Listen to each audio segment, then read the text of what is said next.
सुन के तुम्हारे, बोले क्या, तुम्हारी बेटी का भी इसी से ब्याह होगा, तुम्हारी बेटी विषया का इसी से ब्याह होगा, यही तुम्हारा जमाई बनेगा।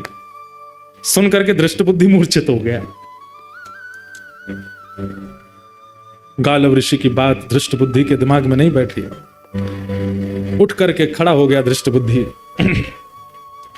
और अब स्थिति हो गई, अभी अभी बता के गए हैं कि तुम विपरीत हो जाओगे, तुम सबसे बड़े अनर्थ का कारण बनोगे, तुम हर प्रकार से रोक टोक करोगे, आदि आदि सब बता के गए हैं। और ये भी बता के कि यही तुम्हारे जमाई है आने वाले।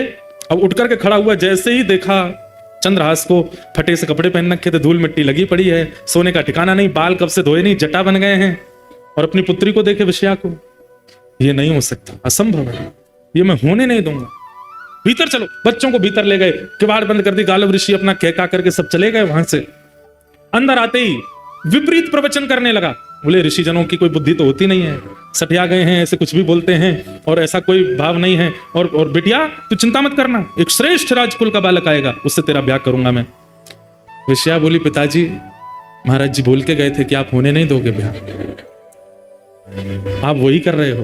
अरे उससे ब्याह कराऊंगा मैं तेरा, देखे उसके वस्त्र देख, उसके कुल का कोई पता नहीं, आदि आदि सब बोलने लगे। बोले संतों की बात ज्यादा नहीं सुनते, और ये सब आपने ही सिखाया था पिताजी, घर में ऋषियां में तो उनके चरण धोना, उनको प्रणाम करना, माला पहनाना, सब करना। आज से सब बंद, कोई संत नहीं आएंगे, कोई ऋषि नहीं आएंगे, किसी की बात माननी नहीं, किसी को हाथ नहीं दिखाना, किसी को कुंडली नहीं दिखानी, और इसका तो मैं देखता हूं क्या करना है। और उसी समय से दृष्ट बुद्धि लग गए किसके पीछे, चंद्रहास जी के पीछे। लेकिन दृष्ट बुद्धि ने मन बना लिया कि इसको नष्ट करना है। सैनिकों को बुलाया, बोले एक काम करना है तुम्हें मेरा। बोले क्या? वृक्षों के नीचे एक बालक घूमता रहता है। बोले हाँ, उसको पकड़ करके ले जाना है और दूर वन में ले जा करके, इतना दूर ले जाना कि खबर भी ना पड़े, दूर वन में ले जाके उसका वध कर दो। और प्रमाण देने के लिए मुझे उसका कोई एक अंग अपने साथ लेकर के आना, जिससे ये प्रमाणित हो जाए कि तुमने उसे मार दिया। सैनिकों ने पूछा, महाराज जी उस बालक का अपराध क्या है? बोले अच्छा, खबरदार, तुम्हारी हिम्मत क्यों होती है पूछने की? मैं मंत्री हूं, मुझे पता है उसका अपराध क्या है। तुम्हारा ये काम नहीं है कि तुम ये पूछो मुझसे कि उसका अपराध क्या है। उसका जो भी अपराध है मुझे पता है, तुम केवल जितना मैं कहता हूं उतना करो। उस बालक को लेकर के जाओ, कोई देखने ना पाए। बदिकों ने कहा, महाराज जी हम कहीं गए, हमारे रूप आदि को देख के हमने उसको उठाया, वो चिल्लाया, गांव के लोग आ गए तो। बोले रूप बदल के जाओ। बोले क्या रूप बना के जाएं? बोले गले में माला पहन जाओ, धोती पहन जाओ, ऊपर स्वाफा बांध लो, गले में एक झोला टांग लो, संतों का वेश बना लो और सीताराम सीताराम चिल्लाते हुए जाना। सुना है उसको सत्संग कीर्तन बहुत प्रिय है और संतों के पास वो सहज खुद ही चला जाता है। संत बन के जाओगे तो आ जाएगा। सैनिकों ने संतों का रूप धारण कर लिया और संत रूप धारण करके वो सब सैनिक जन गए चंद्रहास जी के पास। चंद्रहास जी बैठ करके भगवत स्मरण कर रहे थे। प्राण श्री कृष्ण, जीवन श्री कृष्ण, मां श्री कृष्ण, पिता श्री कृष्ण, जीवन उद्धारक श्री कृष्ण, सर्वस्व श्री कृष्ण। जैसे ही वे रूप बदल करके चंद्रहास जी के पास पहुंचे, चंद्रहास जी को देखते ही पता नहीं कैसी एक परम शांति सी का अनुभव उनको चित्त में होने लगा। परम शांति का अनुभव देख करके मानो ऐसा मन होने लगा हम और देख लें, इसके पास बैठ लें, इसके रूप को निहारते रहें। इसकी आंखें, इसके नाक, इसका मुख, इसके कान, पता नहीं परी अच्छी सी शांति से प्रकट कर रहे हैं। पर सारे सैनिक एक दूसरे के प्रति सोच रहे हैं कि कहीं ऐसा नहीं मुझ में लोभ आ रहा हो, ये सब लोग मेरी स्थिति को देख के कुछ और सोचें। पर वास्तव में सबके चित्त में एक साथ लोभ आ रहा था उसको देखने का। एक सैनिक दूसरे से बोला, सुनो मैं तो इस पर मोहित हो रहा हूं, इसको मारने में मैं तुम्हारा साथ नहीं दूंगा, मैं यहीं रुक जाऊंगा, तुम इसको आगे ले जाना। तो दूसरा बोला, मेरी भी यही हालत हो रही है। तो तीसरे को बोलते हैं ये ले जाएगा। तीसरे को बोला, बोले सुनो तुमसे पहले तो मैं ही लट्टू हुआ जा रहा हूं इस पर। कहने का अभिप्राय, जिसके चित्त में ठाकुर जी होते हैं ना, उसको देख करके दुर्जन के भी चित्त में कहीं ना कहीं सहज सरलता आती। ये सब प्रमाण है बंधु हमारे भजन का। ये सारे जो सैनिक हैं देख करके चंद्रहास जी को देखते रह गए। लेकिन थोड़ी देर बाद इन सैनिकों ने बात की, बोले कि अगर हमने इसको मारने का मन नहीं हो रहा, इसका कोई अपराध नहीं है, पर अगर हमने इसको नहीं मारा तो हम मारे जाएंगे। छोटे छोटे बच्चे, हमारे घर परिवार सब, हमारा वो दृष्टबुद्धि मंत्री बहुत दुष्ट है, सब खत्म कर देगा इसको नहीं मारा तो। और ऐसा भी नहीं कि हम जाके कह देंगे मार दिया, वो तो प्रमाण मांगेगा, प्रमाण दिखाओ, उसका कोई अंग दिखाओ, क्या काट के लाए हो। सावधानी से सुनना। दृष्ट बुद्धि की आज्ञा की ज्यादा प्रेशर था इनके ऊपर, सैनिकों के ऊपर। तो सैनिकों ने जैसे ही आंख खुली चंद्रहास जी की, देखा ओहो संत जन बैठे हैं, संतों के भेष में थे, तुरंत चरणों में प्रणाम किया। अब तो महाराज वो और बिक गए, बोले कितना प्यारा है, एक तो रूप इतना सुंदर, स्वभाव कितना अच्छा है इसका, चरणों में प्रणाम कर रहा है। तुरंत जल लेकर के आए नदी का, तो अब चरण धोने लगे, बोले मुझे चरणामृत चाहिए। मेरे गुरुदेव जो मुझे नियम बता के गए, नारद जी महाराज ने चंद्रहास जी को यहाँ पर अद्भुत ज्ञान प्रदान किया, उसका विषय तो मैंने छेड़ा ही नहीं है। उसमें नारद पांचरात्र संपूर्ण सिखा करके गए हैं, जो भगवान ने नारद जी को बताया कि एक वैष्णव का नियम कैसा होना चाहिए, एक वैष्णव की रहनी कैसी होनी चाहिए, एक वैष्णव का स्वभाव कैसा होना चाहिए, वो सब भगवान ने नारद जी को सिखाया। नारद जी ने आज चंद्रहास जी को सिखाया है, और वही नारद जी ने प्रहलाद जी को सिखाया, ध्रुव जी को सिखाया। तो उसमें एक नियम है, संत दिखते ही परिचय अपरिचय बाद की बात, दिख रहा है स्वरूप से संत हैं, सबसे पहले प्रणाम करो, और हो सके तो चरणामृत ले लो। चंद्रहास जी दौड़ करके गए, जल लेके आए, चरणामृत लेने लगे। अब वो सब सैनिकों के मन में आवे, कैसे मारेंगे इसको। बोले भैया इसकी ऊपर देखो ही मत, आंखों पे हाथ धर लो, अपने बच्चों का विचार करो, अपनी जान प्यारी है तो इसको मारना पड़ेगा। ए बालक चंद्रहास, तुम बहुत अच्छा कीर्तन करते हो, कृपा है ठाकुर जी, हमारे आश्रम पर करोगे? आपका आश्रम कहाँ है? दूर है, यहां से जंगल पार करके जाना पड़ता है, चलोगे? चल दूंगा नाथ, संतों की आज्ञा तो नकारनी नहीं है, गुरुदेव की ऐसी आज्ञा है, आप कहते मैं चल दूंगा, चलो। और श्री आगे आगे चारों वो सैनिक चल रहे हैं संत भेष में, और पीछे उनके चरणों को देखते हुए, नियम देखिए, दृष्टि उठा के बात नहीं करनी, महापुरुष से चरण देखते रहिए, केवल उसके चरण देखते हुए उनके चरण चिन्हों को बीच बीच में अपने माथे से लगा लेते हैं। ठाकुर जी रीझते जा रहे हैं चंद्रहास पर। ले गए घनघोर जंगल में, कोसों दूर उस नगर से। अचानक से वे चारों रुके, और जैसे ही पलटे, अपना भेष हटाया, सैनिकों के भेष में आ गए, अपने खड़क तलवार आदि लेकर के हाथ में खड़े हो गए। पर वो सैनिकों जैसे लगे ही नहीं रहे, क्यों? आंखों में दया है, हाथ कांप रहे हैं। चंद्रहास बोले, आप सब लोग, ये महात्मा जी आपका रूप कैसे बदल गया? ये संत चरण, आपने अपने कपड़े उतार के क्यों फेंक दिए, माला जी क्यों उतार दी, और ये खड़क आदि क्यों ले लिया? चंद्रहास, हमसे ज्यादा बात मत कर, नहीं तो हम तेरे पे मोहित होते चले जाएंगे। तुझे मारने के लिए आए हैं हम, तो तुझे मारेंगे। चंद्रहास बालक बोला, पर क्यों? मेरा अपराध क्या? मैंने क्या गलती की? मैंने राजकोष का कुछ चुरा लिया? मैंने किसी के साथ कुछ अपराध किया? मेरे द्वारा किसी को कुछ बुरा लगा? मैंने क्या गलत किया? आप मुझे क्यों मारना चाहते हैं? और मुझे जीने की कोई बहुत इच्छा नहीं, पर अभी तो मेरा जीवन प्रारंभ हुआ। माता पिता बचपन में चले गए, धाई माँ भी छोड़ के चली गई, नगर बदल गए, सब कुछ मैं आपको कहां तक बताऊं। जैसे तैसे गुरु कृपा से मुझे गुरुदेव मिले, अब उस नियम पथ पे चल रहा हूं, ताकि एक दिन श्याम सुंदर मुझको मिलेंगे, मेरे कृष्ण मुझको मिलेंगे, उनसे पहले आप मेरा वध कर दोगे। कम से कम ये बता दीजिए मेरा अपराध क्या।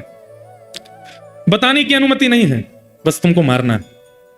और हमसे ज्यादा बात मत करो, तुम जल्दी आओ, सिर अपना नीचे करो, मुख मत दिखाओ, हमें काटने दो तुम्हारा सर। चंद्रहास बालक थोड़े घबरा गए, हाथ जोड़ करके बोले, एक आज्ञा चाहिए। बोले क्या? अंतिम इच्छा मैं अपनी पूरी कर सकता हूं। बोले क्या अंतिम इच्छा है? बोले आज सुबह से ठाकुर जी की सेवा नहीं करी, अपने ठाकुर सेवा कर लूं, ठाकुर जी का भोग लगा दूं, चरणामृत पी लूं, उसके बाद ले चलना, मार देना। मैं कहां गली चौबारों में रहने वाला, मैं किससे जाके कहूं कि मुझे बचाओ? कोई है भी तो नहीं मेरा, अब मेरे पास कोई रास्ता नहीं, मरना तो मुझे है ही है, पर मैं अपना नियम तो कर लूं। ठाकुर सेवा, अब तू वापस जाएगा ठाकुर जी लेने? नहीं, ठाकुर जी मेरे कोई सिंहासन मंदिर में थोड़ी है। तो कहां है ठाकुर जी? तुरंत मुंह से ठाकुर जी निकाले, गाल में रखते थे। चंद्रहास देख करके सैनिकों के नेत्र सजल हो गए, हम कैसे मारे इसको? कितना भावुक है, कितना भक्त, मुख में ठाकुर जी लेके घूमता है। मेरे पास कुर्ता भी नहीं है, मेरे पास जेब भी नहीं है, मेरे पास सिंहासन नहीं, इसलिए मुंह में रख के घूमता हूं। गुरुदेव ने आज्ञा दे दी, इसलिए, अपने मन से नहीं। तुरंत गए पास के जल में जाकर के शालिग्राम भगवान को स्नान कराया, एक पत्र का आसन बना के उस पर बिठा दिया, पुष्प तोड़ के लाए, उनका वंदन करने लगे। एक मट्टी में ही थोड़ा जल मिला के चंदन रज जैसा बना करके ठाकुर जी का तिलक स्वरूप लगाया, ठाकुर जी की प्रसादी तिलक स्वरूप अपने लगाई, फल तोड़ करके लाए, ठाकुर जी को अमनिया करके पवा दिया। सैनिक जन देख रहे हैं और बस एक दूसरे का हाथ पकड़ के कह रहे, भैया मुझसे ये अपराध नहीं होगा, मैं अपने घर वालों के लिए मरने को तैयार हूं, इसको नहीं मारूंगा। अरे थोड़ा धैर्य रख, मारना है, थोड़ा और साहस कर, मारेंगे हम इसको। अंत में ठाकुर जी के चरणों में प्रणाम करते हुए गाने लगे और गाते गाते ठाकुर जी से बोले, हे नाथ, मैं अपने प्राण त्याग रहा हूं आज आपके चरणों में, बस अपनी एक अंतिम प्रार्थना आपसे करना चाहता हूं। एहो विधिनाथों पे अचरा पसार मांगू, जन्म जन्म दीजो याहि ब्रज बसे, अहीर की जात समीप नंद घर, एहो विधि नाथों पे अचरा पसार मांगू, जन्म जन्म दीजो याहि ब्रज बसे। चंद्रहास जी अपनी झोली फैला करके ठाकुर जी से बोले, हे नाथ, पता नहीं इस जन्म पे तो मेरे से क्या ही अपराध हुआ कि बचपन से सब ऐसा हुआ कि मुझे समझ नहीं आता कि मैंने क्या अपराध किया। सब बिगड़ता गया, लेकिन मुझे वो बिगड़ा हुआ नहीं लगा। अच्छा, मुझे गुरुदेव नारद मिले, मुझे आप मिले, आपकी सेवा मिली, बस नाथ एक ही प्रार्थना, अगले जन्म में भी आप मिल जाना, उसके अगले जन्म में भी मिल जाना, उसके अगले जन्म में, और जब जब मैं जन्म लूं आप मुझे मिलते रहना, बस मेरी यही अंतिम प्रार्थना है नाथ। और ये प्रार्थना करके ठाकुर जी के आगे सर झुकाते हुए चंद्रहास बोले, सैनिकों, हे वधिकों, अब आप मेरा सर काट सकते, तुरंत काट दीजिए, मैं देखूंगा नहीं, मैं ठाकुर जी के चरणों में सर झुका के बैठा हूं, आप मेरा सर काट दीजिए। सैनिकों ने तुरंत अपने खड़ग उठाए, हाथ पांव ऐसे कांप रहे हैं उनके।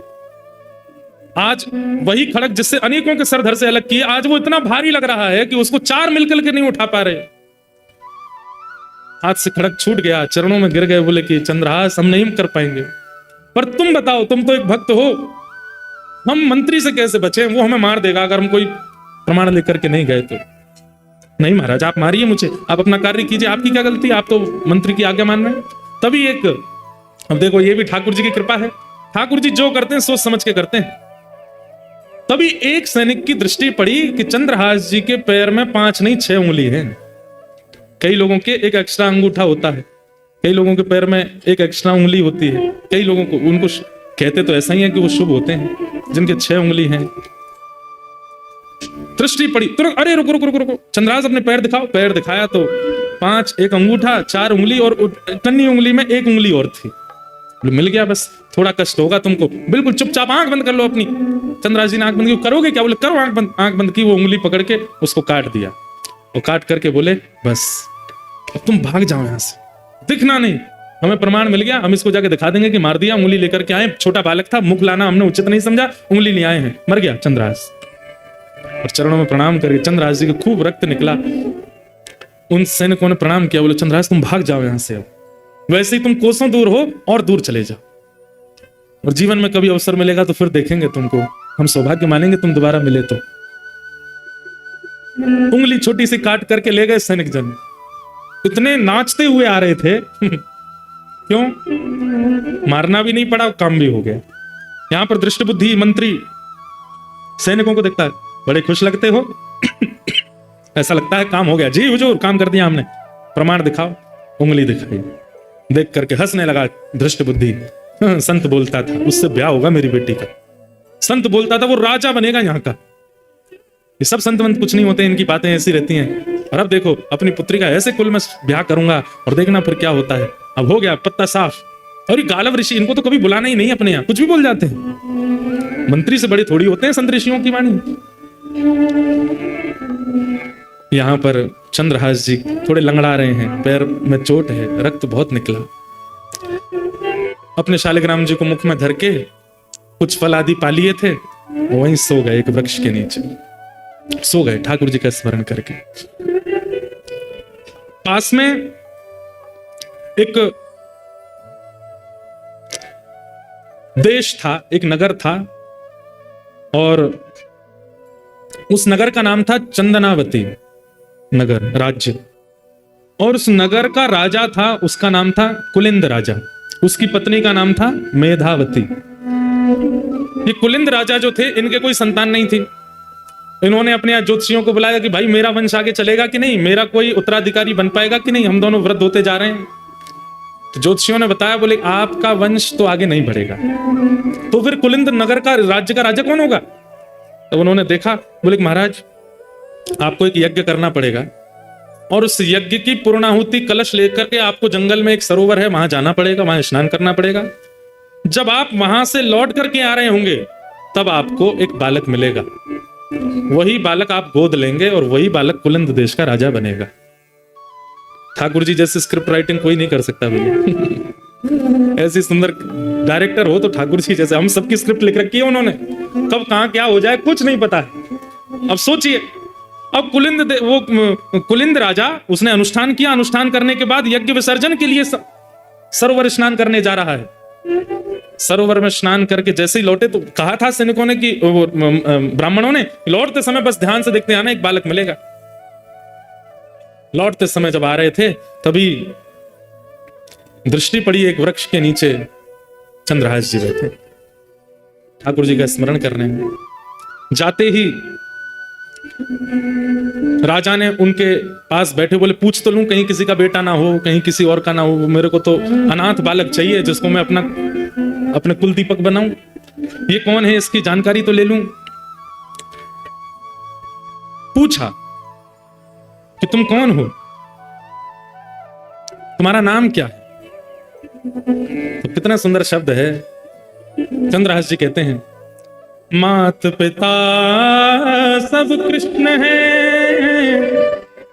मात पिता सब कृष्ण है घर यह आकाश। मेरे माता पिता कृष्ण हैं और ये आकाश ही मेरा घर है। नाम हमारो सब कहे बालक चंद्रहास। माता पिता सब कृष्ण है, घर है यह आकाश, और सब चलते फिरते बोलते थे इसलिए अपना नाम पता चला, मेरा नाम है चंद्रहास। सुन करके राजा चकित हो गए, अपनी रानी को देखने लगे। तुम्हारी माँ कौन है? बोले कृष्ण। पिता? वो भी कृष्ण। ताऊ चाचा सब कृष्ण। आकाश ही मेरा घर है, मेरा नाम चंद्रहास। मतलब अनाथ नहीं। ठाकुर जी कितना कहां क्या किसका सोच के बैठे, कुछ नहीं पता है। चंद्रहास जी महाराज को पिताजी मिल गए, माताजी मिल गए, लेकिन देखिए कितनी अद्भुतता। मैं तो चरित्र सुन के इतना आनंदित हुआ हूं, पढ़ करके इतना सुख मिला कि आपको सुनाने में मुझे बहुत प्रसन्नता हो रही है। चंद्रहास जी से आज्ञा ले रहे हैं राजा रानी, देखो हमारे कोई संतान नहीं है, हम पास के चंदनावती देश के राजा हैं और हमको एक ब्राह्मणों ने कहा था कि हमको एक बालक मिलेगा मार्ग में, अनाथ बालक, उसको हम अपना बालक बना, उसी को हम अपनी राज्य का राजा बनाएंगे, उसी को अपना उत्तराधिकारी बनाएंगे। तुम हमारे पुत्र बन सकते हो, हम दोनों को अपने माता पिता रूप में स्वीकार करोगे? तुम जो कहोगे वो हम करेंगे। मतलब जैसे कोई लड़का लड़की का ब्याह होता है, ऐसे संबंध हो रहा है। ये सुनकर के चंद्रहास जी महाराज बोले, देखिए माता पिता तो मेरे कृष्ण हैं, उनके अलावा मैं किसी को मानता नहीं, पर आपको पुत्र की आवश्यकता है, इसलिए मैं आपकी भरपाई तो कर दूंगा, लेकिन मेरी एक शर्त है। क्या? मेरे भजन में, मेरे साधन में, मेरी सेवा में आप विक्षेप तो नहीं करेंगे? मुझे ठाकुर जी के भजन में दिक्कत तो नहीं देंगे? अरे क्यों देंगे हम दिक्कत? तुम्हारे लिए एक छोटा महल बनवा देंगे, तुम राजकुमार होगे उस देश के, प्रेम से रहना, अनेक सेवक हूं। नहीं, मुझे कोई सेवक नहीं चाहिए, मैं अकेला अपने ठाकुर जी की सेवा अपने हाथ से करूंगा, बस मुझे इतना वचन दे दीजिए, मेरी सेवा में आप विक्षेप नहीं डालेंगे तो मैं चलूं। हमें मंजूर है बालक, हम कोई तुम्हारी विक्षेप नहीं, तुम खूब प्रेम से सेवा करना, 24 घंटा लगे रहना सेवा में, बस तुम हमें स्वीकार करना। ठीक है, अगर आप मेरी भक्ति में बाधक नहीं बनेंगे तो मैं पुनः कह दूं, माता पिता तो मेरे कृष्ण हैं, पर आपका पुत्र मैं बन जाता हूं। और श्री चंद्रहास जी ने उस राजा कुलिंद राजा को अपने आप को पुत्र रूप में प्रदान कर दिया कि आप मुझे ले चलो। सिंहासन पर बैठे महाराज, पुष्प वर्षा हो रही है, लाखों की तादाद में पूरा चंदनावती नगर देख रहा है, हमारा राजकुमार आ रहा है बैठ करके, और रथ में बैठ करके श्री चंद्रहास जी पधारे। ये ठाकुर जी की लीला है भैया, कहां क्या करें, बस उन पर भरोसा रखो। जब अनेक प्रयासों से नहीं मर रहे थे प्रहलाद जी, तब हिरण्यकश्यप ने पूछा, तूने कोई टोना किया है क्या, कोई टोटका है क्या, ये कोई प्रेत तेरी रक्षा कर रहा है क्या? बोले पिताजी ऐसा मत कहो, कोई प्रेत नहीं है, कोई टोना टोटका नहीं है, ना तो मेरा राहु बलवान, ना मेरा केतु बलवान, ना मेरा गुरु बलवान, ना मेरा सूर्य बलवान, ये सारे ग्रह नक्षत्र सब है ही नहीं, एक ग्रह है मेरे जीवन में। क्या? कृष्ण ग्रह। मीराबाई कहती हैं, बड़ी देर में ताली बजी भैया, भरोसा रखो भैया ठाकुर जी पे। ठाकुर जी ने कुछ अच्छो ही विचार करके रखो है सबके जीवन के लिए। चंद्रहास जी महाराज अगर दुखी हो गए होते, ठाकुर जी ने तो बचपन से ही कष्ट दिए हैं, बचपन से ही पीड़ा दी है, तो आज एक नगर के राजकुमार भी तो बन गए। बस धैर्य रखा, ठाकुर जी की हर गतिविधि पर विश्वास है कि नहीं बढ़िया ही होगा, प्रतीक्षा करो, थोड़ा धैर्य रखो, थोड़ी प्रतीक्षा करो, कुछ अच्छा होगा। रक्त तक निकल सकता, उंगली तक कट जाएगी, प्राण तक निकलने की स्थिति आ जाएगी, पर धैर्य रखो। ठाकुर जी धैर्य परखते हैं।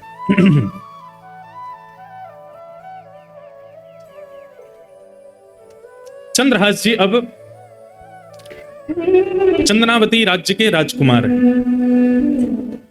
राज्य में आते ही पिता ने आज्ञा दी, बेटा चंद्रहास अब तुम देखो ये मर्यादा है कुल की, तुम्हें विद्यालय पढ़ने जाना होगा। विद्यालय गए, विद्यालय जाकर के चंद्रहास जी ने पूरी शिक्षा ग्रहण की, जैसी शिक्षा एक राजकुमार को प्राप्त होनी चाहिए वो सब शिक्षा ग्रहण करके वापस आए। वापस आकर के पिता ने उत्तराधिकारी रूप में उनको घोषणा करके पूरे नगर के सामने घोषणा कर दी कि भाई ये हमारे उत्तराधिकारी। चंद्रहास जी जैसे ही मंच पर आकर के हाथ जोड़े, उनकी रूप को देख करके, मुख का तेज देख करके, नेत्रों की गंभीरता देख करके तो पूरी प्रजा मोहित हो गई। राजा से कह दिया, बोले राजन आपने इतने सुंदर हमारे उत्तराधिकारी चुने हैं, अब तो बस इच्छा हो रही है कि ये राजगद्दी पर कब बैठेंगे, ये राजा कब बनेंगे।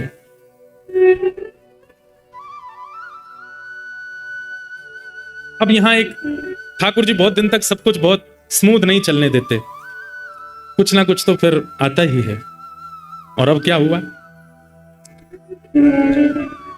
यहां जो कुंतलपुर जहां चंद्रहास जी दासी के साथ गए थे, वहां के राजा ने मंत्री दृष्टबुद्धि को बुलाया और कहा कि भाई एक पास में नगर है, उसका नाम है चंद्रावती। बोला बहुत महीने निकल गए, बहुत साल भर होने को आया है, महीने का कर नहीं चुकाया राजा ने, उसके कर नहीं आया, ऐसा लगता है कि प्रजा के कर से खूब आनंद ले रहा है। और क्या करें आप आज्ञा करो, सेना लेकर के जाओ, और सेना लेकर के जाकर के या तो राजा से कर वसूल के लाओ और दुगना कर लेके आना, और देने से मना करे तो चढ़ाई करके उसको नष्ट कराना। कौन जा रहा है, दृष्ट बुद्धि। और जिस नगर में जा रहा है वहां का राजकुमार कौन है, चंद्रहास। दृष्ट बुद्धि ने तैयारी कर ली अपने सब सेना की, बोले ले लो तीर कमान तलवार सब धर लो, चंदनावती नगर जाना है और वहां जाकर के राजा से कर मांगना, नहीं देगा तो उसको मार देंगे, उसको उसकी पूरी प्रजा को। और आजकल हमने सुना नया राजकुमार बनाया उसने। अब ये तैयारी हो रहे थे तो इनकी पत्नी दृष्ट बुद्धि की पत्नी आकर के बोली, सुनिए आप मंत्री पद पर इतने व्यस्त रहते हैं, आपको घर परिवार का बिल्कुल ध्यान नहीं रहता है, विषया बड़ी होती जा रही है, उसके लिए सुंदर वर ढूंढ लेना। और अपने नगर में तो करने में संकोच होता है, प्राचीन काल में एक ही शहर में ब्याह कम होते थे, थोड़ा दूसरे नगर के लोगों से करते थे। बोले वहां चंदनावती में अगर कोई अच्छा लड़का मिले तो देख के आना, थोड़ी दृष्टि इस रूप में भी घुमाना, केवल कर वसूलने की भावना से मत जाना, आंखों को थोड़ा ऐसे भी घुमाना, मेरी बेटी है उसके लिए कोई सुयोग वर मिले मुझे। खिड़की पर खड़ी खड़ी विषया सुन रही थी। पुत्री, हाँ पिताजी कैसा वर चाहिए? ऐसी कोई इच्छा नहीं पिताजी, आप जो ढूंढेंगे अच्छा ही होगा, पर बस रूप सुंदर हो, गुण का अच्छा हो, बस और कोई मुझे ज्यादा विशेष धन से मुझको कोई लोभ नहीं, घर परिवार कैसा भी हो, बस रूप सुंदर हो और स्वभाव का मधुर हो। धृष्टद्युम्न ने बुलाया, सिर पे हाथ धरा, बोले मैं ढूंढ के लाऊंगा तेरे लिए, अच्छा वर ढूंढूंगा, चिंता मत कर।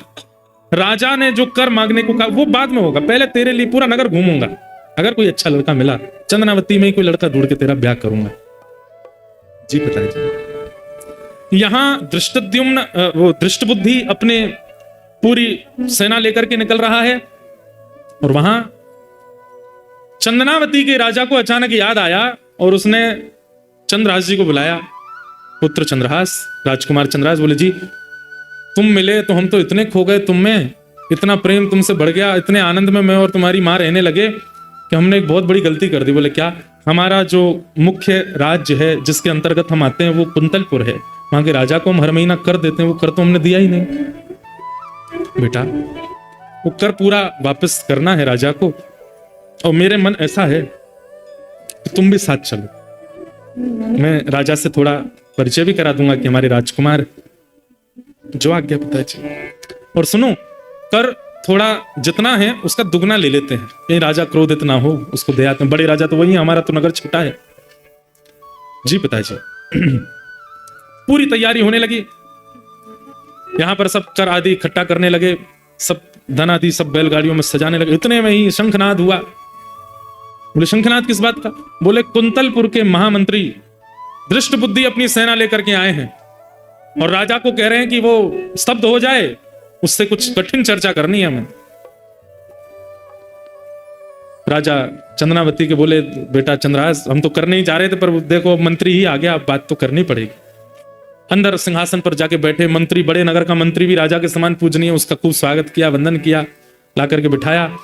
मंत्री जी ने आगे कहा, बोले राजन, हमें ऐसा लगता है कि तुम बहुत ज्यादा जो है धन के मद में भूल गए, कर नहीं दिया तुमने कुंतलपुर का। महाराज देखिए, कर पूरा रखा है, दुगना रखा है, आप पहले तो ये ले लीजिए। मैं वैसे वहीं आ रहा था देने, आपको आने की कोई आवश्यकता नहीं थी, पर मेरी एक बात सुन लीजिए। एक शुभ घड़ी आई थी हमारे नगर में, जिसके कारण ये सब विक्षेप हुआ। क्या, कैसी शुभ घड़ी? आप तो जानते हैं कि हमारे कोई संतान नहीं। संतों ने आज्ञा करके कहा था कि एक यज्ञ के बाद एक लावारिश बालक मिलेगा, वही तुम्हारा पुत्र होगा, उसको तुम राजकुमार बना देना। तो वो बालक मिला, तब से हम इतने प्रसन्न हो गए थे, उसके चक्कर में हम कर देना भूल गए। कहां है बालक? ये खड़ा है। दृष्ट बुद्धि ने जैसी दृष्टि घुमाई, रूप देखा, नेत्र देखे, नासिका देखी, कहीं तो देखा है इसको। तुम देखे देखे क्यों लगते हो? इधर आओ थोड़ा। अब चंद्रहास जी का नियम, वो झूठ बोलते नहीं थे। छोंक लगा बहुत जोर से, कहीं से छोंक लगाए हैं। दृष्ट बुद्धि के मन में लगा है मिर्ची का छोंक। कथा चल रही है और घटने लग जाए स्थिति, समझो कि वास्तविक में सुन रहे हैं आचार्य चरण। दृष्ट बुद्धि के छोंक लग गया चित्त में। बोले कि हे दृष्ट बुद्धि, कहीं ये वही तो नहीं जो तुम सोच रहे हो? नहीं नहीं, वो कैसे हो सकता है? उंगली तो मेरे पास ही रखी है, वो तो नहीं होगा। चंद्रहास जी मंद मंद मुस्कारे। तुम हंस क्यों रहे हो मुझे देख के? महाराज सुनो, इधर आओ, पादुका उतारना अपनी। चंद्रहास जी बोले जी।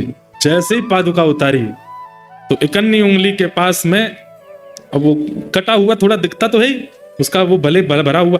जैसे ही देखा, तुम्हारे पहले 6 उंगली थी क्या? जी।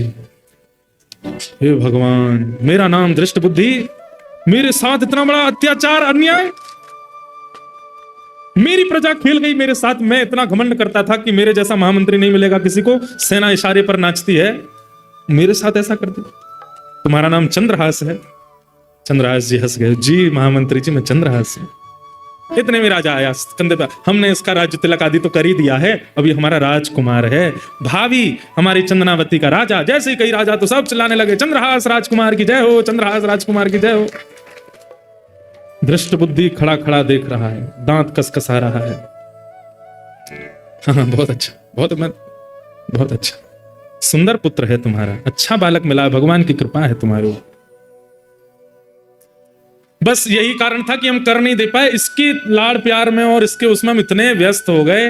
पर महाराज जी आप चिंता ना करें, ये दुगना कर है। 1 साल का कर नहीं दिया मैंने, ये 2 साल का कर दे रहा हूं। और इसका मतलब ये नहीं अगले साल नहीं दूंगा, ये 1 साल का अधिक मैंने अपनी तरफ से प्रसन्नता में दिया है राजा के लिए। मंत्री दृष्ट बुद्धि की तो बुद्धि काम कर नहीं रही, वो तो चंद्रहास को देखें और उनको ये याद आवे, वो संत कह के गए थे यही पति बनेगा तुम्हारी बेटी का। चंद्रहास को देख करके, अब उनका नाम ही है धृष्ट बुद्धि, जिसकी बुद्धि परम धृष्ट है। एक योजना बनाई, अभी भी मान नहीं रहा है, अभी भी देख नहीं, समझ नहीं पा रहा है कि मैं इतनी योजना बना ली तब भी बच गया। अब भी उसको मारने का प्रयत्न। क्या किया? राजा तुमने ये गलती तो की कि तुमने कर नहीं दिया 1 साल का, लेकिन इससे भी बड़ी गलती तुमने एक और की है।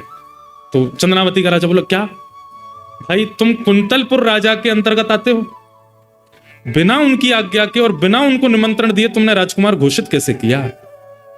ये राज परंपरा के विरुद्ध है।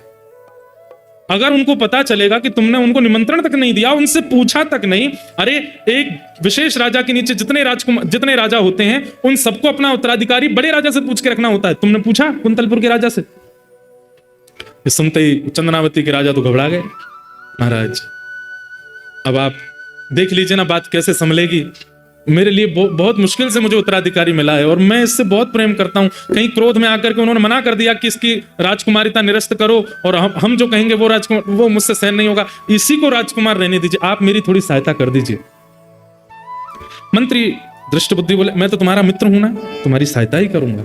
अब एक काम करते हैं। बोले क्या? मैं एक पत्र लिखता हूं और पत्र लिख करके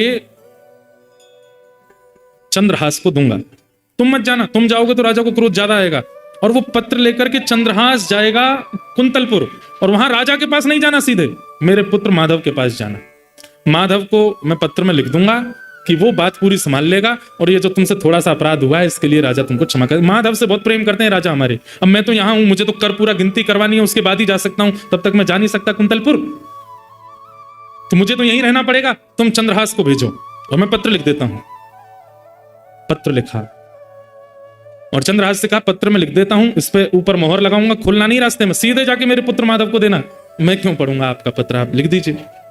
पत्र में लिखा, माधव, मैं तुम्हारा पिता दृष्टबुद्धि बड़े होश और हवास में लिख रहा हूं कि जो पत्रवाहक तुम्हारे सामने पत्र लेकर के आया है, ये तुम्हारा विशेष शत्रु है। इसके रूप पर आकृष्ट मत हो जाना, इसके गुण पर आकर्षित मत हो जाना, इसकी बोली चाली तुमको बहुत लुभाएगी, इसकी बातों में तुम बिल्कुल इसके चक्रव्यूह में फंस जाओगे। लेकिन पुत्र, ये तुम्हारा और तुम्हारे पिता का महान द्रोही है। बिना कोई संकोच करे और बिना मेरी प्रतीक्षा करे, बिना किसी से पूछे, योजना बना करके इसको विष दे देना। नीचे अपना सिग्नेचर कर दिया दृष्टबुद्धि, और लिख करके उस पर सील लगा दी, ऊपर स्टैंप लगा करके ऊपर लिख दिया, प्रिय माधव।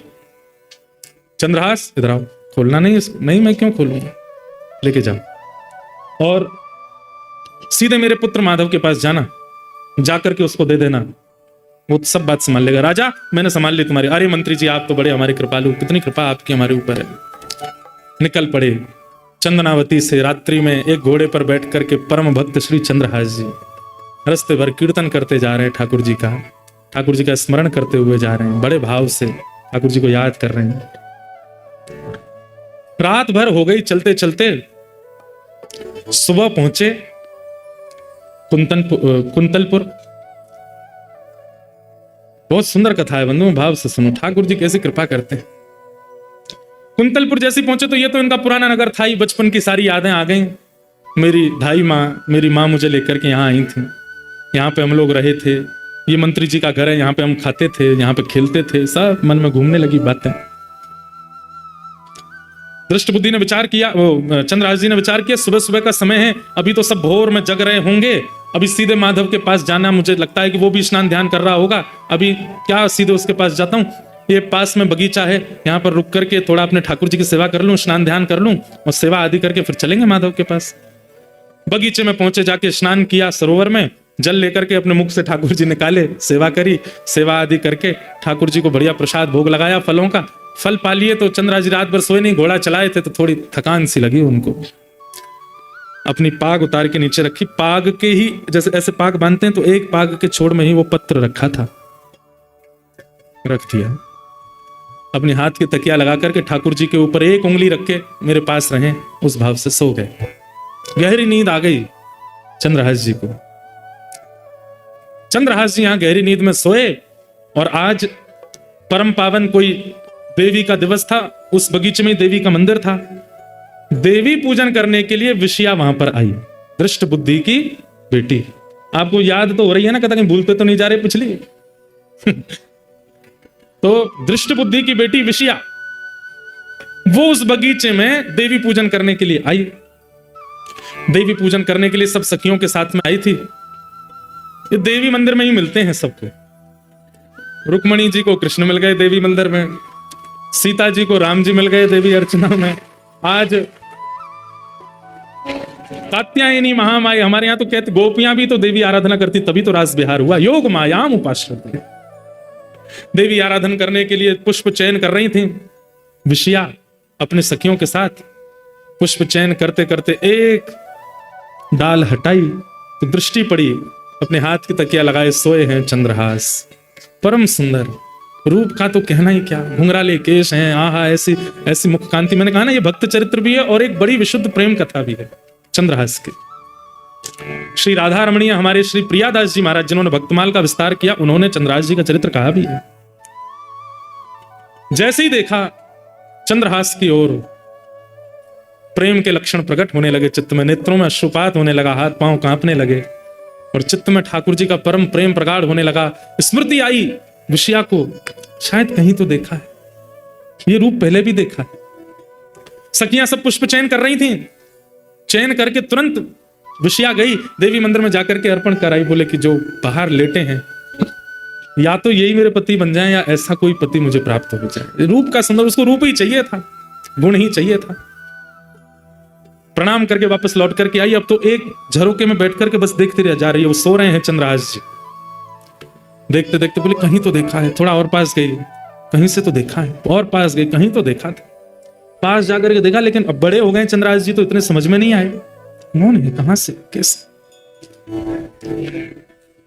तभी आसपास देखा क्या है, तो शालिग्राम भगवान थे, उन पर एक उंगली रख करके सो रहे थे। और पास में एक पगड़ी रखी है, उस पगड़ी में से वो जो पत्र था वो थोड़ा सा दृष्टिगोचर हो रहा था। और उस पत्र में भी वही भाग थोड़ा सा बाहर निकला है जिस पे लिखा है प्रिय पुत्र माधव। और माधव कौन है इनका भाई? माधव, माधव के लिए पत्र, ये तो मेरा भाई है माधव। धीमे से पत्र निकाला, पत्र निकाल करके जैसे ही वो धीमे धीमे हटाई, जो मोहर लगी थी, मोहर देख के पहचान गई तो हमारे राजवंश की मोहर है। और प्रिय माधव, कहीं भाई का पत्र तो नहीं, देख तो लूं क्या है इस पत्र में। तुरंत खोल करके जैसे ही देखा तो ऊपर ही लिखा था प्रिय पुत्र माधव, मैं तुम्हारा पिता धृष्ट बुद्धि, अपने पूरे होश आवाज में तुमसे कह रहा हूं कि पत्रवाहक जो तुम्हारे पास आ रहा है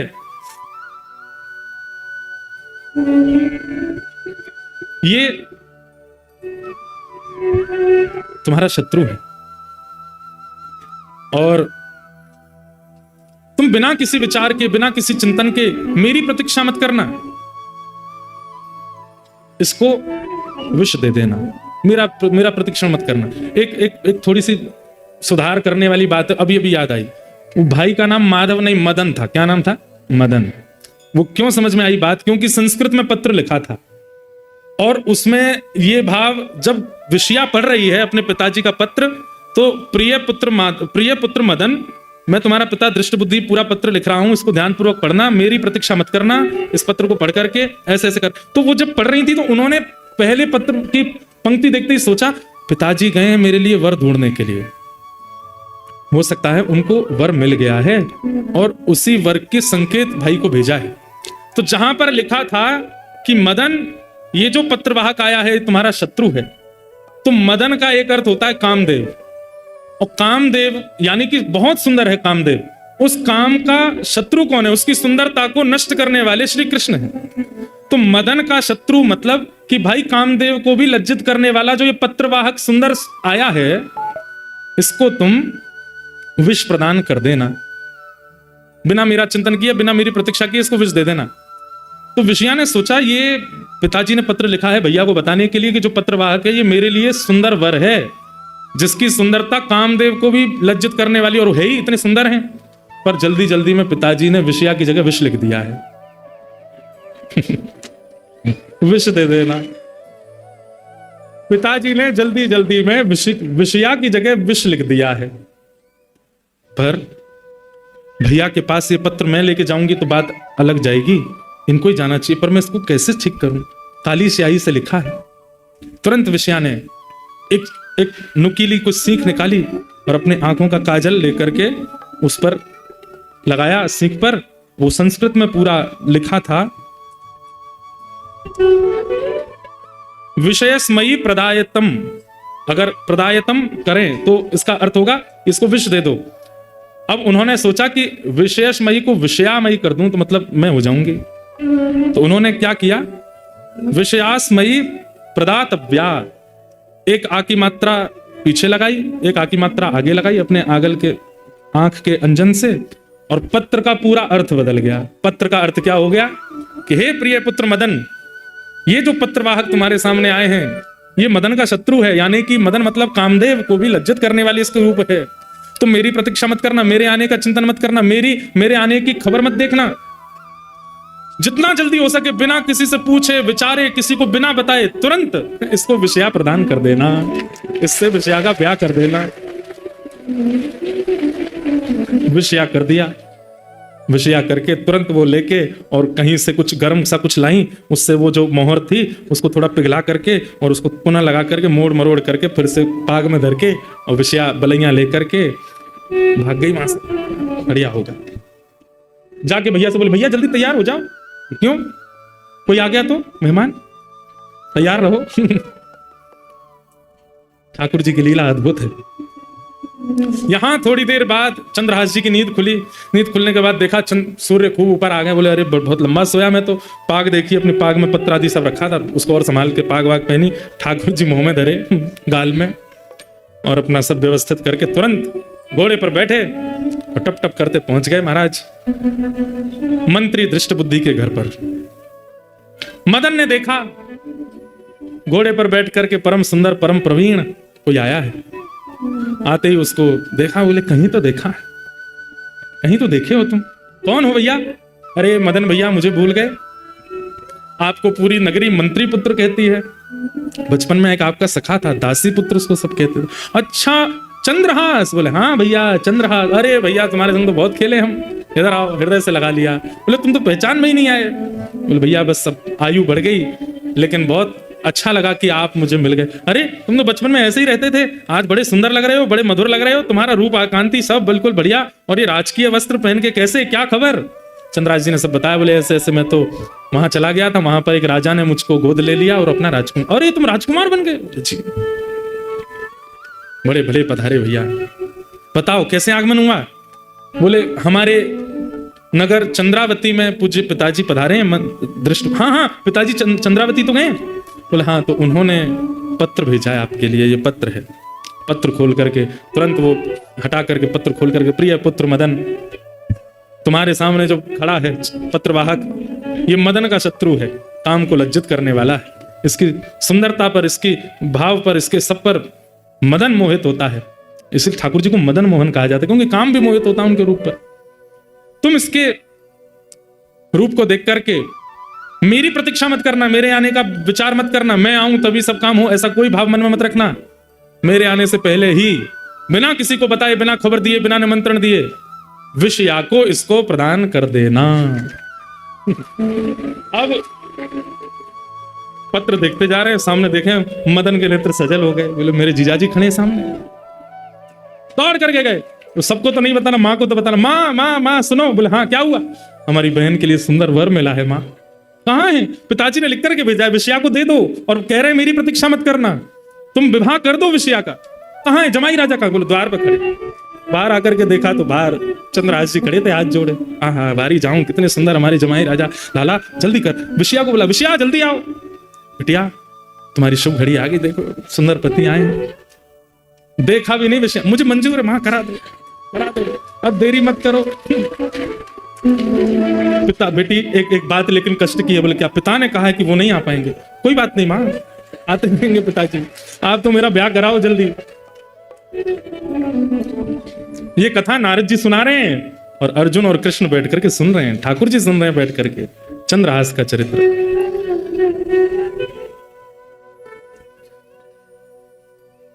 अब देखो संयोग कैसे बनते हैं। बेटा किसी को तो नहीं बताना, मैं हूं, तुम हो और विषया है और जमाई जी हैं, बस हम ये ब्याह कर लेंगे, लेकिन ब्याह पढ़ाने वाले पंडित जी तो चाहिए। जाओ कोई पंडित जी को बुला लाओ। अब ये मदन जैसे ही निकल रहा था घर से, इतने में गालव ऋषि आ गए सामने, जो कह के गए थे कि इनका ब्याह होगा। तो हे ऋषिवर, बोले जी मेरी पुत्री की कुंडली देख करके बता दीजिए, उसका ब्याह नक्षत्र कौन सा, जल्दी करना, जितना जल्दी हो सके करना। पिताजी ने आज्ञा करिए, जितना जल्दी हो सके विषया दे दो। गालव ऋषि भीतर आए, मंद मंद मुस्कुरा रहे थे, सब जानते तो थे। कुंडली देख करके बोले, हमारी बात सुनिएगा ध्यान से। माता जी बोले, हाँ बताइए। बोले, आपकी पुत्री, इसका ब्याह अगले 1 घड़ी के अंदर नहीं हुआ, अगर 24 मिनट के अंदर नहीं हुआ तो आगामी 24 वर्ष तक इसके लिए वर नहीं मिलेगा। 1 घड़ी के अंदर इसका ब्याह होना चाहिए। अब मदन बोला 24 मिनट में ब्याह कैसे? अरे तुम धृष्ट बुद्धि मंत्री के पुत्र, तुमको क्या देर लगे? मैं बस नाम बोलता जाऊंगा, सामग्री देते जाना मुझको, मैं कराता हूं ब्याह। मुख्य मुख्य विधि होंगी। कौन कौन सी मुख्य विधि होंगी? बोले सिंदूर दान होगा, 4 सप्तपदी बोलते हैं, होते 4 ही हैं, 4 फेरे पड़ेंगे, और क्या कहते हैं, गठबंधन होगा, गठजोड़ा होगा, और अब पिताजी तो है नहीं, तो माताजी एक हाथ से माँ बन के एक हाथ से पिता बन के दोनों को आशीर्वाद दे देंगे। मैं ऋषि हूं, मैं दोनों को आशीष दे दूंगा, अग्नि प्रज्वलित होगी। और अब देखो तुम समय गवा रहे हो, धृष्ट बुद्धि के पुत्र मदन, तुम तो केवल लगे रहो, मैं सामग्री मांगू देते जाना, आप लगिए। पिताजी तुरंत कहा, विषया जिन वस्त्रों में हो उनमें आ जाओ। विषया बोली मैं पहले तैयार बैठी थी, मुझे पता था होना है यहाँ। चंद्रहास जी महाराज बोले मैं तो ऐसे ही आया हूं, माता पिता मेरे नए नए बने हैं, उनको तो बता दो। कोई नहीं पता, बैठो। मुझे नहीं पता था कि दृष्ट बुद्धि मुझसे इतना प्रेम करते हैं कि पत्र में लिख के भेज देंगे ब्याह कर दो। गालव ऋषि बड़े प्रसन्न हैं। यहाँ ठाकुर जी और अर्जुन बड़े उछल उछल करके आनंद कर रहे हैं। नारद जी कथा सुना, वाह जय हो, आनंद आ गए, आनंद आ गए। अर्जुन बोले आनंद क्या, सब रचना तो आपकी है, खुद ही खुश हो रहे हो सुन सुन के। गालव ऋषि बोलते जा रहे हैं, मंत्र पढ़ते जा रहे हैं। हाँ अब भाई सुपारी लाओ, एक हाथ से लेता है दूसरे हाथ से देता है मदन, लेते जाओ, तो अक्षत लीजिए, रोली लीजिए, चावल लीजिए, ये डलवाओ वो डलवाओ। और महाराज 4 पदी हो गई, सिंदूर दान हो गया, गठ जोड़ा कर दो, दोनों के गठबंधन जोड़ा कर दिए, जयमाल आदि जो भी करनी सब हो गई। माता जी खड़ी हो जाएं, इनके चरण स्पर्श कर लो, ऋषि के आशीर्वाद ले लो। बोले देखो मैं पहले नहीं बताया क्योंकि विलंब हो जाता, पर अब जिस घड़ी में तुम्हारी बहन का ब्याह हुआ है, तुम्हारे बहन अब सदा सर्वदा के लिए इसका सुहाग अजर रहेगा। ये जो तुम्हारे जीजाजी है ना, ये मृत्यु को प्राप्त नहीं होंगे। बोले ऐसे कैसे मृत्यु को प्राप्त नहीं होते, तुमको क्या करना है ऐसे कैसे? नहीं होंगे तो नहीं होंगे, नहीं होने चाहिए, तुम्हारी बहन सदा सुहागन बनी रहे। और दूसरी बात, अभी तो ये दूसरे देश के राजकुमार हैं, परंतु भविष्य में जिस नगर के तुम मंत्री के पुत्र हो, ये वहीं के राजा बनेंगे, ये इसी नगर के एक दिन राजा बनेंगे। ठाकुर जी कैसी लीला करते। माधवदास भक्त की चरित्र की कथा आती है ना, जगन्नाथ भगवान के परम भक्त श्री माधवदास जी, अतिसार का रोग हो गया। जगन्नाथ महाप्रभु सेवा करने के लिए पधारे तो बोले ठाकुर जी आप सेवा कर रहे हो, रोग दूर कर दो मेरा, आप मेरे मैले कुचैले वस्त्रों को साफ कर रहे हो, मैं मलमूत्र का त्याग बिस्तर पर कर रहा हूं, उसको साफ कर रहे हो, मेरा रोग ठीक क्यों नहीं कर देते? ठाकुर जी बोले माधवदास ये प्रारब्ध जन्य भोग है जो तुम भोग रहे हो, ना जाने कौन से जन्म का है, और अगर तुम इसको नहीं भोगोगे, अगर मैं इसको अभी समाप्त कर दूंगा, मैं इसको यहीं पर विश्राम दे दूंगा, तो ये जो शेष भोग रह जाएगा, जो तुम नहीं भोगोगे, उसको भोगने के लिए तुम्हें फिर से आना पड़ेगा। चंद्रहास जी का विवाह विषया के साथ हो गया, दोनों का पानी ग्रहण हो गया। गालव ऋषि बड़े खुश, बेटा पिताजी कहाँ हैं तुम्हारे? पिताजी ने तो आज्ञा करी थी, पिताजी तो वहां हैं, चंदनावती नगर गए हैं कर लेने के लिए, उन्हीं का पत्र आया था कि विवाह कर दो, विषया दे दो, पत्र दिखाओगे मुझे? पत्र देखा तो विषया शब्द जैसी देखा, समझ गए, बोले विष की आज्ञा है, पर नाथ की कृपा विषया हो गया। बहुत अच्छा। गालव ऋषि वहां से चले गए, पूरे नगर में हवा की तरह बात फैल गई कि विषया कन्या वो सबसे सुंदर थी नगर में, उसका ब्याह हो गया, गुपचुप ब्याह हो गया। लोग बाग पूछने के लिए आए तो अब मैया बैठी द्वार पे सबको बता रही है, अरे मैं क्या बताऊं, हमारे पतिदेव गए वहां, वहीं से लड़का देख लिया, लड़के के हाथ ही पत्र भेज दिया, बोले तुरंत ब्याह कर दो, वो तो आने में उनको दिन लगेंगे थोड़े, और सब ब्याह हो गया। सब लोग बोले बहुत बढ़िया।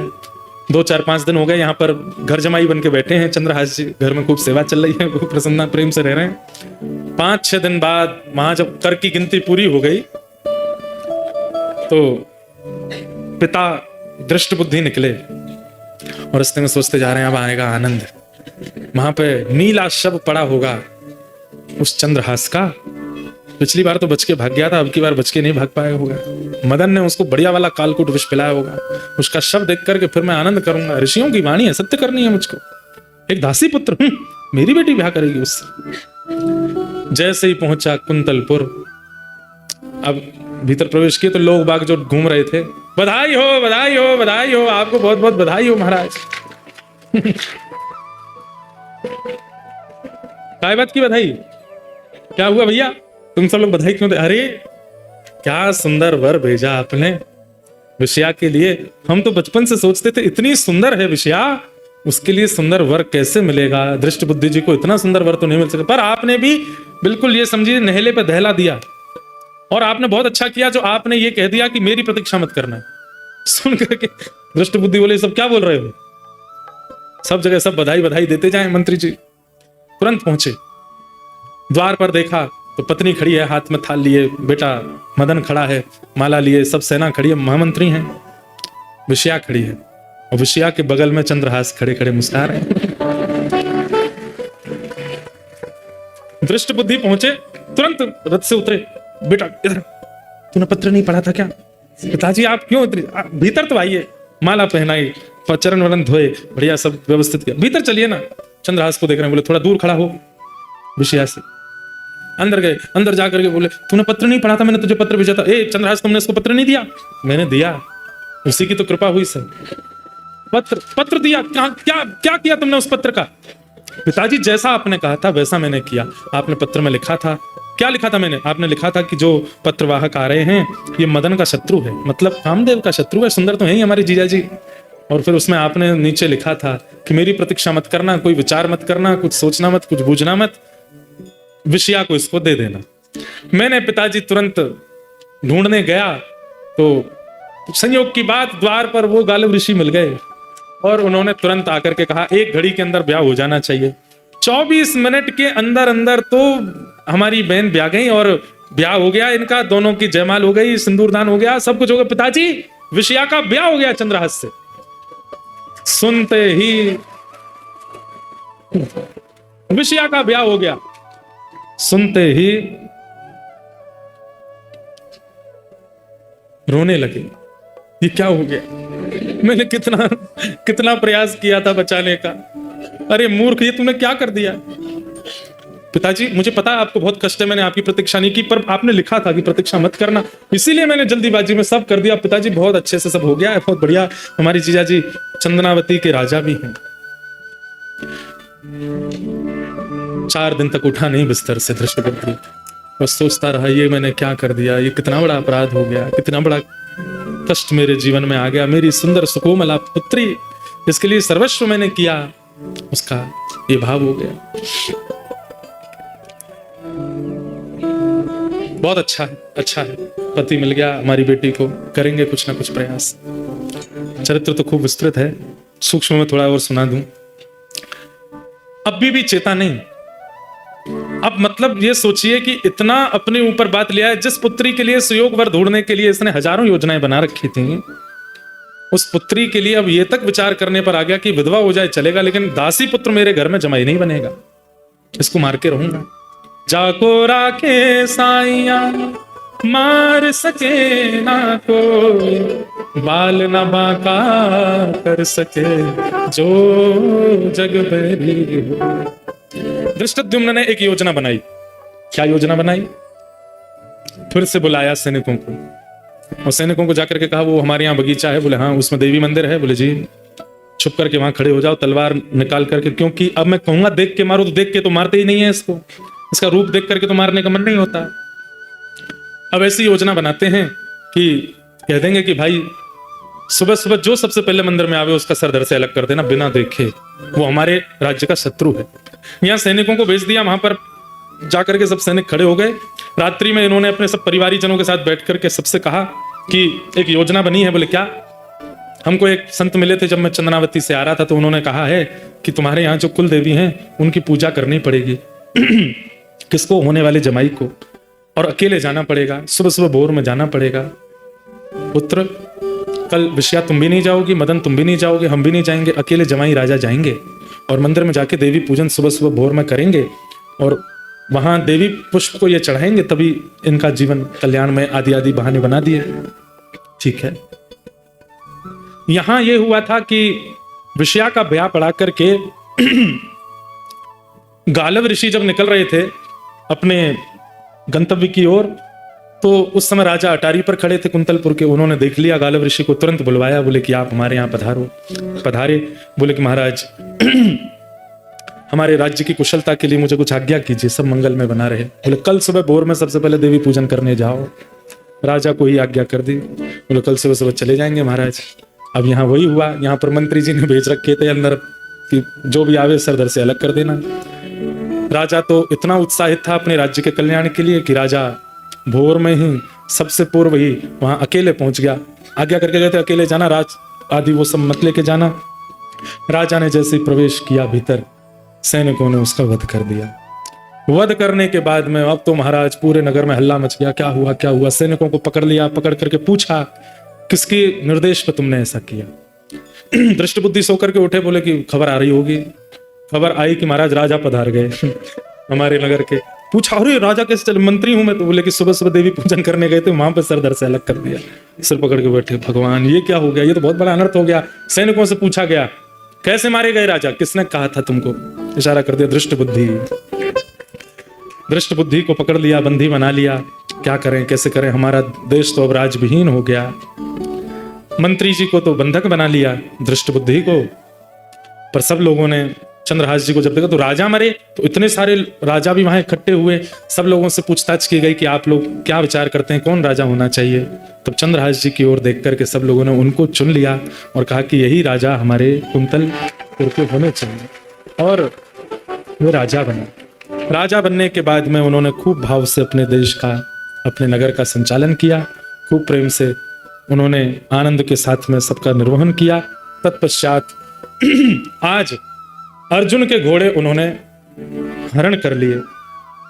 नारद जी महाराज कथा सुना रहे हैं और कथा सुनाते हुए कह रहे हैं घोड़े हरण करने का कारण कोई और नहीं है, कारण केवल एक है, इतने वर्ष हो गए ठाकुर जी मिले नहीं हैं। तो अर्जुन के घोड़े हैं ये जानकर के उन्होंने बंदी बना लिए, उन्होंने हरण कर लिए कि ठाकुर जी के मित्र हैं, इनके बहाने ठाकुर जी मिल जाएंगे। अर्जुन अब तुम भी यहाँ हो, ठाकुर जी बगल में हैं, ठाकुर जी का हाथ पकड़ करके वहां राजभवन में बैठे हैं, चंद्रहास ठाकुर जी से मिलवा दो। अर्जुन ठाकुर जी का हाथ पकड़ करके लेके गए चंद्रहास राजा के यहाँ, और जैसे ही भवन में प्रवेश किया, आहा नील वर्ण की कांति, गौर वर्ण के अर्जुन अपना हाथ में ठाकुर जी को लेकर के आ रहे हैं। चंद्रहास राजगद्दी पर बैठ करके देखते हैं, जैसी दृष्टि डालते हैं ठाकुर जी को देख करके आनंदित हो जाते हैं, चरणों में लिपट जाते हैं, भगवान चंद्रहास को हृदय से लगाते हैं। ये पहली बार ऐसा अनुभव हुआ, कथा सुनकर के भक्त को भगवान के दर्शन हुए, पर कथा सुन के भगवान ठाकुर जी के पास, भक्त के पास गए हैं। ऐसे भक्त चंद्रहास को हम बारंबार प्रणाम करते हैं। बोलो भक्त वत्सल भगवान की, श्री गिरिराज धरण की, श्याम सुंदर श्री यमुने महारानी की, प्यारे गिरधर लाल की, पूछरी के लौटा की, हुक हुक प्यार। ये बहुत बढ़िया। श्री दंडी स्वामी जी महाराज की, सिद्ध पीठ की। खूब भाव से आज यह चरित्र पूर्ण हुआ। अभी कम से कम 2 दिन का चरित्र और है, और भी कई लीलाएं बीच में हैं, मधुर मधुर। इतनी जल्दी राजा पदवी पर नहीं बैठे, और भी बीच में कई योजनाएं बनाई थी, उन सबको हमने प्रणाम मात्र किया है।